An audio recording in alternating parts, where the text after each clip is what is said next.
তো hello guys, তো আজকে আমি রেডি হয়ে যাচ্ছি। কাজ থেকে আসলাম, অনেক দেরি হয়ে গেছে। তো যাব শ্বশুর বাড়ি। তো শ্বশুর বাড়িতে আজকে তোমরা তো জানোই আজকে লিটল কৃষ্ণার বার্থডে আছে, তো পুজো হয়েছে। তো চলো ওখানেই যাব, ওখানে মজা হবে, অনেক কিছুই দেখা। তো রেডি হয়ে গেছি, দেখে নাও। তো দেখে আমি রেডি, একদম ঝাক্কাসভাবে রেডি হয়ে গেছি। তো চুলটা একটুখানি বড় হয়ে গেছে বলে চুলটা ভালো লাগছে না।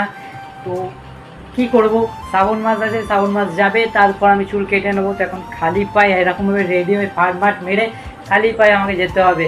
তো চলো।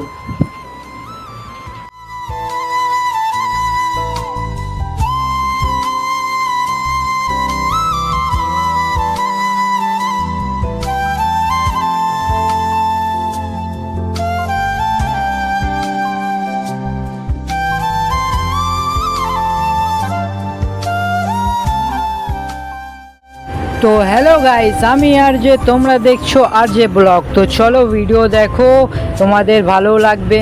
টাটা।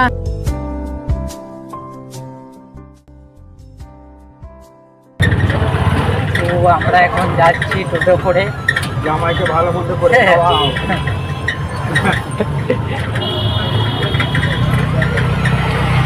জামাইকে পুজোতে নাকি লুচি খেতে, সব লুচি খেতে আসলাম। জামাইকে বিরিয়ানি করে খাওয়াও। না না, এখন শ্রাবণ মাস আছে, বিরিয়ানি করে কিন্তু এখন করবো না, আমি খাবো না এখন, সোমবার। টোটোওয়ালা দাদা আমার সাথে অনেক কথা বললো, অনেক হাসি ঠাট্টা করলাম। তো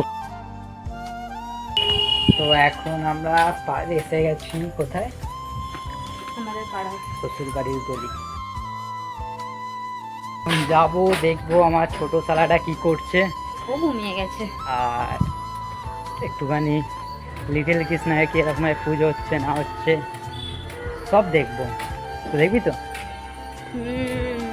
এখন তুই বছরে আমি থাকতে পারিনি, মানে উপোস করতে পারি না। প্রত্যেক বছর মানে অনেক দিন যখন মানে কি বলবো, একদম যখন একটু জ্ঞান হতে শিখেছি, আমার দিদুনের সাথে আমি জোগাড় করতাম।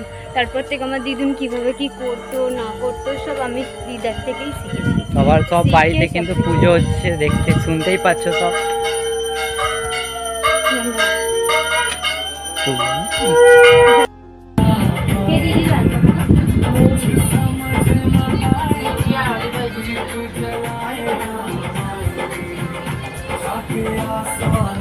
কি সুন্দর থালাগুলো জোগাড় করেছো বাবা।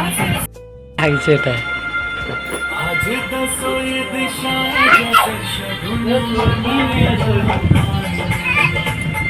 আচ্ছা ঠিক আছে,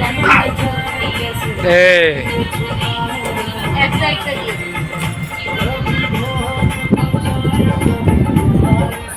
দাও, আমাকে দাও বাবা গো।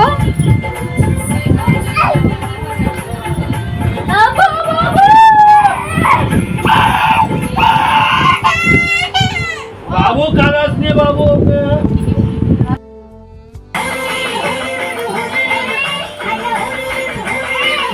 হ্যাঁ হ্যাঁ, ওকে দাও মা। কি চাইছে না দেখো না। কি রে বাবা? কি মা? কোনটা? Balloon balloon. একটা দাদার কাছে থাকুক, গোপাল দাদার কাছে।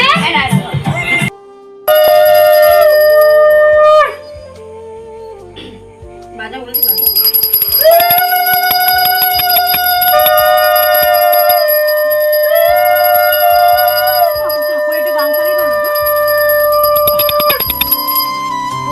তো চলো দেখো আমরা কিরকম ভাবে সাজিয়েছি, আমার শাশুড়ি মা কিরকম ভাবে সাজিয়েছে লিটল কৃষ্ণার বার্থডেতে।